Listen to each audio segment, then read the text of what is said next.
We have allowed the rampagings of a political economic system that does not care for people who sit in this room. This means that each one of us individually and in groups must pressure Congress, must pressure the new president and say, we will not take this. Quon McElrath was one of the most important leaders in Hawaii's history. Her life story is part of the heroic struggle of those who fought to gain social and economic justice for the working people of Hawaii. Quon, fondly known as AQ, was born in 1915 to immigrant Chinese parents. The poverty of her early years formed her politics, her work ethic, her compassion, and her dedication to improving the lives of others. Despite severe financial hardship, she was able to graduate with a degree in social work from the University of Hawaii in 1938. For decades, Hawaii's economic and political life were ruled by a handful of companies known as the Big Five. These business owners worked together to exploit working-class people. Low wages, long hours, poor working conditions, and no representation left working families oppressed with little or no hope for the future. We were treated like slaves. White men ruled. Oh man, no, we have slave pay. The first job I had only about $1.25 a day. The attitude of the sugar planters towards the various ethnic groups whom they had imported to work on the sugar plantations was not all that altruistic, that they looked upon them, for example, as cattle. They looked upon them as jute bags. As a young woman, Quon recognized that unions could provide a vehicle for social change, that by uniting and working together, people of all ethnicities could transform their lives. She joined forces with a group of strong labor activists and threw herself into union support and organizing with the ILWU, the International Longshore and Warehouse Union.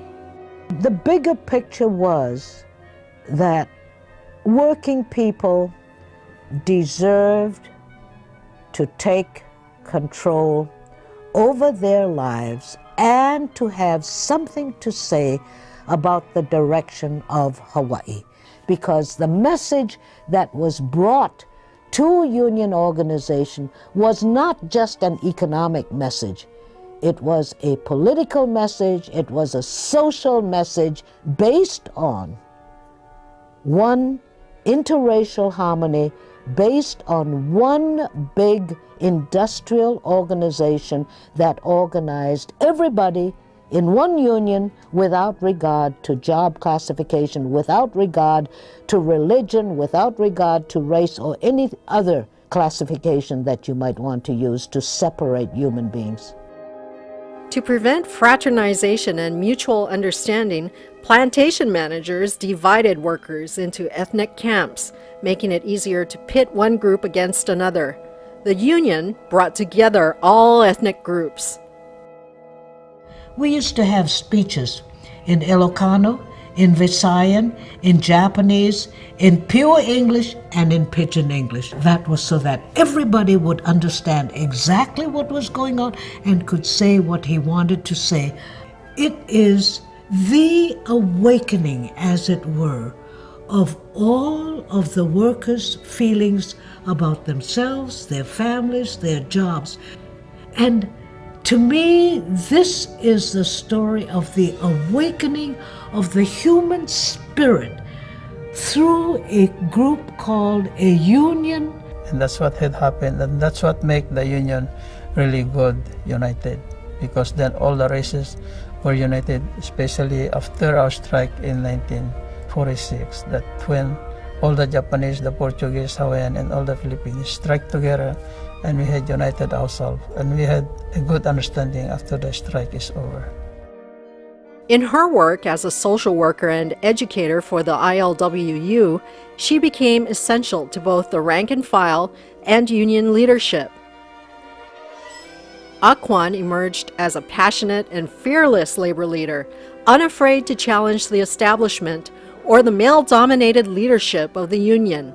She and her colleagues became a voice for working men and women, the embodiment of the spirit of strength and determination that empowered the lives of thousands of workers on the docks, in the fields, in factories, and in hotels.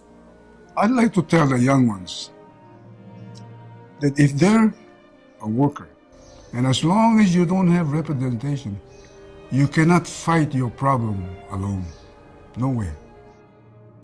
Quon retired from the ILWU in 1981. She spent the next 28 years as a community advocate and grassroots organizer, leading struggles for health care, affordable housing, human rights, press freedom, death with dignity, and the rights of elders. Her leadership skills and commitment to provide access to education led to an appointment as a regent for the University of Hawaii. People who see the reality and have a passion which is built on compassion can't sit on the sidelines.